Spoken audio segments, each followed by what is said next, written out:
Hi again, everyone, and welcome to this week's edition of the New Jersey Titans Coaches Corner. I'm your host, Tom Willms, and I have with me the GM and head coach of the Titans, Craig Doremus. Craig, how you doing today?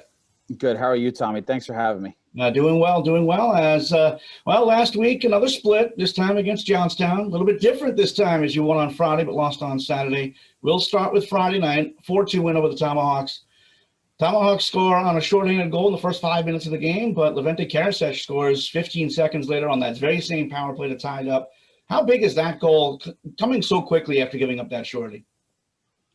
It's huge. And, it's funny as you get to work with players who are older and a little bit more mature, how often those shifts after goals become critical to either extending a lead, getting back in a game, or just reasserting or shifting the momentum. It's something we talk about a lot. We make the cognizant note of it every time there's a goal scored either way about how important the next shift is, because it is typically really important in terms of the flow and stature of the game. So proud of our guys with the bounce back there. And again, I think it resets the bar, gives everyone a clean slate to work off of rather than try to climb back in it the rest of the way. Now in the third period, essentially the same thing happened. You're up 2-1. They tie the game up early in the period, but you come right back a minute, 15 seconds later. Now, on the bench, are you saying anything? Or, as you just mentioned, is it just they know how to react to giving up a goal? Is it really that simple, or are you actually reminding them? I think it's something we have subtle reminders of. It's interesting. As the season unfolds, I think as a coach, you have to also let the players grow and develop on their own a little bit and see where the maturity comes from and the leadership comes from. So you do that. You're giving some reminders, and you want to see where the pulse of the team is, right? Like if it's a little bit haywire, maybe you're stepping in a little bit more. If you feel the guys have it under control and are doing a good job, let them lead organically and let them take some responsibility and ownership over the culture and the environment and the temperature at that point. So I think we're developing with that. I think that's another part of the team that's gotten better from early on to where we are now. I think some of that stuff is the culture is driven by the players now. Everything doesn't have to come from the top down. So that's been a big part of it. And then when you see a response like that, you couldn't be more proud of those guys. Now, as you try to move guys on to NCAA action, it's certainly big for the coaches to see that kind of leadership on the ice, because when you get to the college game, it's funny how you move along in each level, the coaching becomes kind of less because they expect more of you in a leadership role. So do you feel that as, coaches come in from the NCAA ranks, that they see that kind of leadership and it's huge to get these guys committed? I don't know if they see it because it's something that sometimes it's not tangible. You can't touch it. You can't see it on a stat sheet. But it's definitely something we speak about when we're advocating for one of the players, and they start asking us about some strengths and weaknesses and how they can enhance their, respective programs. It's something I make sure that I talk about all the time with the guys, because again, it's not always something you see on a score sheet or in a win or loss. But they're just as important as a block shot or a fight or a goal for, or lack of a back check and a goal against. I think it's all part of that winning recipe, and it's something definitely we try to make sure that, we advocate for the guys and highlight when we're speaking to their respective programs. Now, we've mentioned in previous episodes, goaltender Burke Berkelev having some hard luck this year, but on that night, Friday night, a number of monster saves, including the Titans Play of the Week, first star honors, 47 saves. Obviously not ideal to give that many shots up, but nice to know that when you are having that kind of game, at least giving up those kind of shots, that number of shots, you have somebody who has the potential to put together a performance between the pipes. Yeah, I mean, his performance was special, right? Like, it was excellent. He probably saved 3 or 4 tap-ins, should have been goals, and it was a special goaltending performance. And again, talk about enhancing the team and the attitude on the bench. Knowing you have a guy like that behind you, not only do you want to go and play a little bit more freely because you have a guy back there who can stonewall stuff, but also you want to play hard in front of that guy now too and make sure you reward him for his efforts. I thought as the game ticked down there, guys were laying out and doing some other stuff and making sure we protected the lead, and obviously get a big empty netter to seal it away. But it's definitely a big influence. I mean, anytime you type to get that performance from the back line out, it inspires the team and gives you an added level of boost and confidence in that current game, and hopefully something you can build on. Now we move forward to Saturday, turned into a 6-3 loss. Started pretty well with a goal early on, but Johnstown, kind of like what you guys did on Friday night, they responded just 8 seconds later and then pulled away. What was the big difference between Friday and Saturday in the Titans' performance? I think for us, like you said, not having those momentum changing or maintaining shifts like you had, early on, you get out to a great lead, put them on their heels, and then they're able to respond back.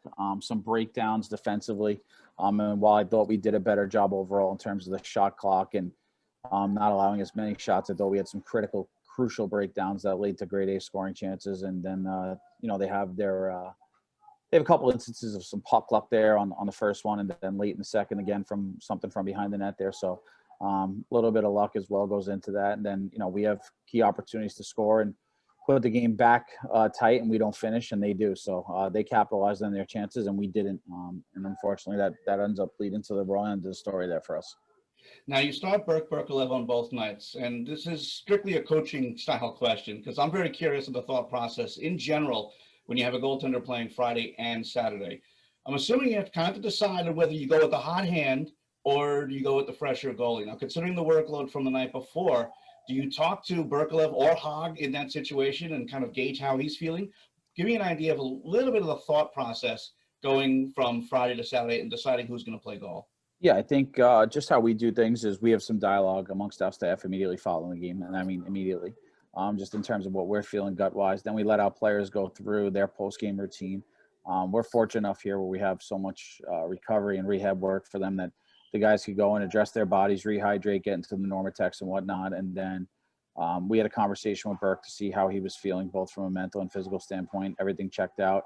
He was hungry and eager. He wanted to go again. So we had the confidence to go at him again the next night. And I think at that point, it's not probably a conversation you even have with Loudon. I think goalies are pretty smart, mature, and they see that, if a guy's feeling it, they want to go back. And then I think for them, they respect it because they would want the same benefit. So went back with Berkey again on Saturday night. And, we had a conversation since then, just not his strongest performance. I don't think Berkey would run from it. A couple he wanted to have back. And if he gets those back, we probably have a real fighter's chance to win the game there. But unfortunately, that's not how it worked out for us. And again, you got to take that on the chin as a coach there. I didn't make the right call. That's a couple times, and it falls, solely on me first and foremost. And I have to do better with my decision-making in terms of that. Yeah, I got to say that's tough because, again, he had such a big day 24 hours earlier. I have a hard time pinning it on anybody. It's just, sometimes you play well, sometimes don't, sometimes you don't, I guess. It's just, luck of the draw or just how it is. And to be honest with you, when he and anybody else gets to the college ranks, you're playing 2 days in a row, sometimes 3 days in a row, 3 out of 4 days. That kind of conditioning is something that the Titans are trying to develop as the season moves along. No, correct? for sure. I mean, that's at the, that's always at the forefront of it. Like the winning, yes, but it's also the player development from a physical and mental standpoint, right? To be able to regroup and, no different than a player. If a player has a hat trick on Friday night, you're probably not pulling him on Saturday. You're most likely going to be in the lineup again. So I think there's some comparisons there, but nevertheless, for us, I want to make sure that I'm doing the proper self-evaluation as a coach as well. No different than I would do with a player. And, I got to be able to take that intel and that information and some of the experimenting and process it the right way and make a better decision. Now, before we move on to talking about this weekend, I want to talk a little bit about your assistant coach, Bobby Dorico. You guys have been together since forever. I mean, back in the mid-2000s. I mean, looking back in my research, you guys might be even back even before that. I mean, you were with the Metro Moose of the old Met League, New York Bobcats of the EHL, now in your 5th season with the Titans. Now, it takes the right team of coaches. It's not obviously not just a one-man show. How huge is it to have someone you've known for so long and trusted for so long as you continue to build the Titans program? I mean, for me, it's essential. From a naive standpoint, and the fact that Bobby has been with me for all the years that I've been coaching, and I just think in terms of the success we have and the fact that this is our 3rd program we've been to together, and we've been able to not only carry our culture over but build on it in each step. I think that's a huge part of it.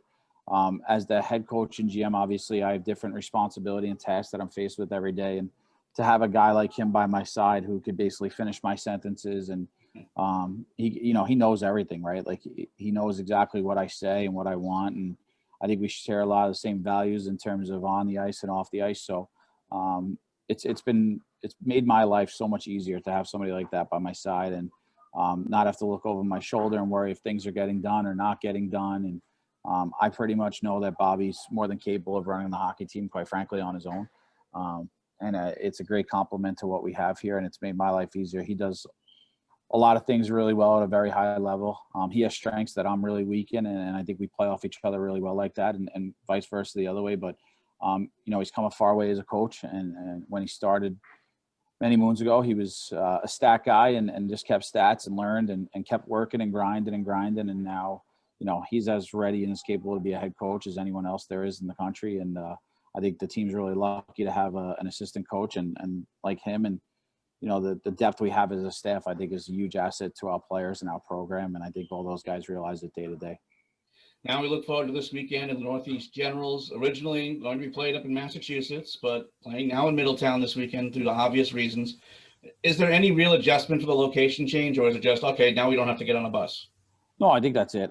You know, in the game, we'll have we won't have the last change because they're still the home team. So I think that's something we'll have to be cognizant of and just be aware of in terms of a team. But aside from that, no, we're, you know, like you mentioned, the climate we're in, unfortunately, doesn't allow fans regardless of where you're playing. So I don't think there's any quote unquote advantages or disadvantages to that part of it. I think everyone's at the point right now, we'd all play hockey wherever he asks us to go. So the fact that we could stay here in our home building and use our dressing room and do some of the other stuff there is obviously helpful, but nevertheless, just having the opportunity to play right now and have another opportunity to play a quality opponent and showcase ourselves and our hockey team and hopefully continue to climb in the standings here is something that's at the forefront and way more important than whether we're home or away or getting on a bus or sleeping in our own beds at night. Now you haven't seen the Generals since the first week of November, another split. Playing teams you're very familiar with, is this a chance to play someone you don't know quite as well, maybe change things up a little bit? I mean, tons of games against Maryland, a few games against Johnstown recently. Now finally a fresh new opponent comes in. Do you really change anything up, or do you just focus on your performance and let the chips fly? Probably a little bit of both. We know we have to clean some stuff up in terms of what we want to do tactically and as a team within the Titans landscape, you know, how we want to play hockey and how we think the game should be played. And then you do your pre-scout work and see, you know, where the Generals are. They've made a lot of changes to their roster since we've played them. So obviously just catching up to speed if they're doing any new stuff tactically on the ice in terms of how they're presenting as a team. And we've made sure that we've addressed some of that stuff here. And, you know, I think for them, they're probably equally as excited to play somebody different. They've had, I think, 12 games against Maine and some limited travel there. So I think they're probably just excited to play us. And again, it's a big game, big weekend series for both teams. Both teams have kind of stuttered a bit, and I think they're looking to put their best foot forward as we are. So it'll be a really good weekend. And anytime the teams play, it's always good hockey and hard fought. So I think there's a friendly rivalry there between each team. And, you know, we know it's 4 big points at risk either way. Now they're coming off a 3-game weekend against the first place Nordiques, dropping 2 of 3, sitting 5th, 3 points behind the Titans. I know as a broadcaster, I'm looking for the storyline. So when you get to the halfway point of the season, or the mythical halfway point of the calendar flip, you start thinking playoffs. Does that even enter your mind, or does it? I mean, is that any consideration, knowing that you and the Generals are fighting for that last playoff spot? Yes and no. I mean, yeah, obviously, I think anytime you could look in your rearview mirror, it's probably a good thing just because there's teams behind you.